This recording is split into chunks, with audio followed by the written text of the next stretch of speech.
मारो इसे और मारो इसे, ये इसी लायक है। अरे मारो गया रे। सरपंच जी, कालिया को चोरी करते हुए हम सब ने रंगे हाथ पकड़ा है। अब इसे गांव से बाहर निकाल देने में ही हम सबकी भलाई है। तो देर किस बात की है, अभी इसे धक्के मार के इस गांव के बाहर का रास्ता दिखा दो।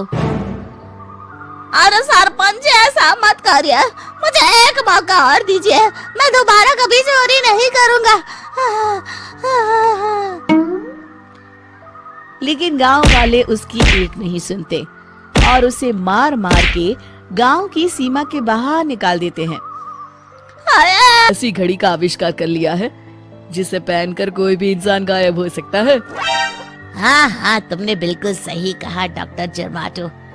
अब कल सुबह ही हम इस जंगल से निकल जाएंगे, लेकिन उससे पहले आज रात के खाने का बंदोबस्त करते हैं। हाँ हाँ, मुझे तो बड़ी जोरों से भूख लगी है, चलो चलते हैं। दोनों वैज्ञानिक वहां से चले जाते हैं।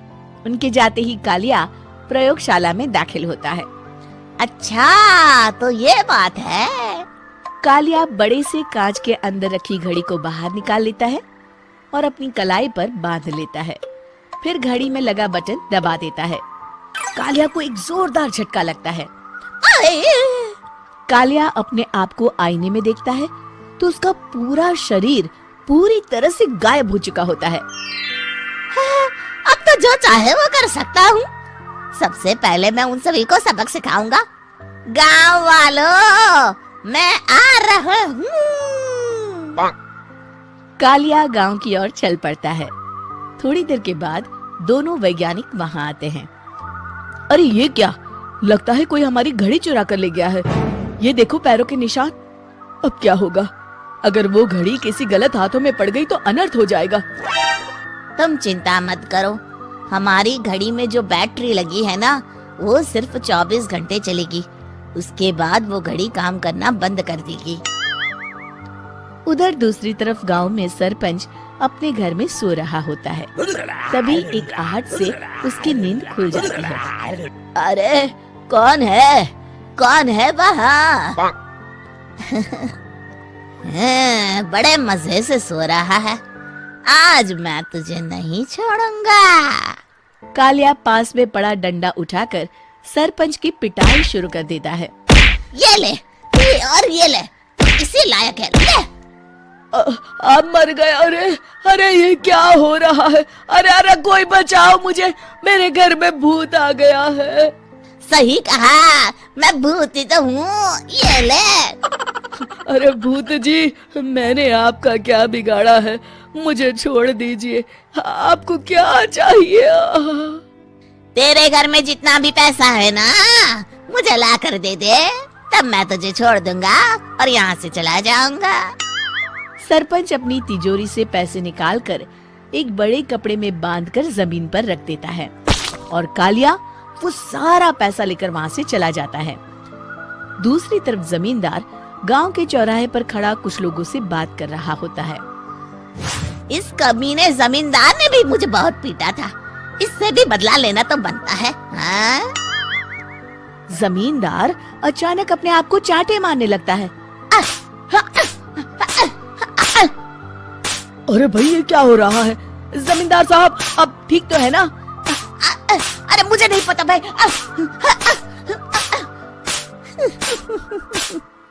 अरे मर गए रे, ये तो पक्का किसी भूत प्रेत का काम है। जमींदार के अंदर कोई भूत आ गया है।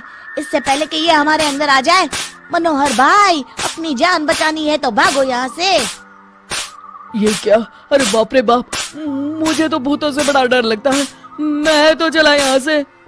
अगली सुबह इस घटना से पूरे गांव में दहशत फैल जाती है। सभी गांव वाले आपस में बात करने लगते हैं। अरे भाई, पता नहीं कहाँ से हमारे गांव में एक भूत आ गया है। उसने कल रात को सरपंच और जमींदार की खूब पिटाई की और उनके सारे पैसे भी लेकर चला गया। हाँ भाई हाँ, ये भूत तो मुझे बड़ा अजीब लगता है। मेरी समझ में नहीं आता कि भूत उन पैसों का करेगा क्या। अरे तेल में पकोड़े बना के तलेगा, बेवकूफ। इस बात की चिंता करके कहीं वो भूत हमारे घर में ना आ जाए। तुम बिल्कुल सही कह रहे हो आर्या। मैं भी इसी बात से घबरा रहा हूँ। अच्छा, अब मैं अपने घर जा रहा हूँ। तुम सब भी अपने अपने घर चले जाओ। उस भूत का कोई भरोसा नहीं है। हाँ। तीनों वहाँ से चले जाते हैं। दूसरी तरफ कालिया सारे पैसों को एक खंडर में छुपा देता है। इतने सारे रुपए तो मैंने अपनी पूरी जिंदगी में एक साथ कभी नहीं देखे। इस तरह कुछ दिनों में मैं अमीर बन जाऊंगा। आज मैं उस मोटे बब्बन को अपना शिकार बनाऊंगा। सुना है दहेज में बहुत सारे पैसे और गहने मिले हैं उसे। रात होते ही कालिया बब्बन के घर में घुस जाता है। हाँ, मिल गई तिजोरी। अब जल्दी से इसे खोलकर सारे पैसे निकाल लेता हूँ। अरे खुल जा, खुल जा। खुल गई। कालिया पैसे थैले में भर ही रहा था कि तभी बब्बन उसके बगल में आकर खड़ा हो जाता है। भाई क्या कर रहा है? हाँ? अरे हट।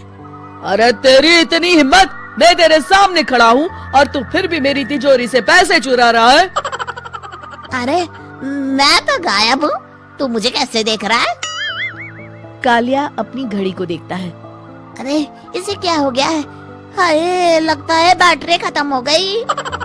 अच्छा, तो आज मैं तेरी बैटरी अच्छे से चार्ज कर देता हूँ। अरे भाग्यवान, जरा मेरा डंडा तो लाना। ये मोटा मुझे नहीं छोड़ेगा। अरे भागो। कालिया भागकर घर के बाहर जाता है। बाहर सभी गांव वाले हाथ में डंडा लिए खड़े होते हैं। अच्छा, तो तू वो भूत है? मुझे माफ कर दीजिए सरपंच जी, मैं आपके और जमींदार जी के सारे पैसे लौटा दूंगा और आज ही हमेशा के लिए ये गांव छोड़कर चला जाऊंगा। शिक्षा, बुराई ज्यादा दिन की मेहमान नहीं होती, एक दिन उसका अंत हो ही जाता है।